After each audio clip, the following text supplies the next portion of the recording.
First things first, to appreciate your support. So a quick one. This is a Samsung washing machine that was giving a 4E error code.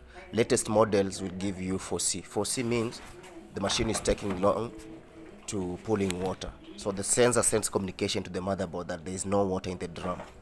So it will run after a few minutes, 3 to 5 minutes, then it will stop. If you check, the water isn't coming in with enough pressure. But unfortunately, if you check on this machine here, it has two solenoid valves. So one had busted, done. So this is something I've been saying. Ensure you have enough water pressure. The filter should be clean. If the filter is blocked, the machine will struggle and you'll end up replacing the valves. So this one here, unfortunately, yes, it was blocked, but the valves were affected. So guys, do not do laundry. Don't use your machine if you don't have enough water. You'll get more expenses. Get somebody to hand wash. You'll save more as you plan on how to increase the water pressure. You can get a water pump or raise the tank. So this is how to replace the solenoid valves. Remember to like, subscribe and share.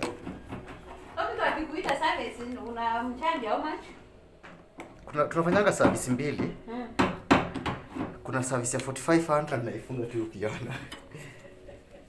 I want to do that to ubomo. Na ukifanyia mtu vizuri na wewe hiyo ni mingi. Ili kibaki fanya. Aya. Kama ni akawani hiyo mtu anaweza fanya kwa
So kitu tutafanya?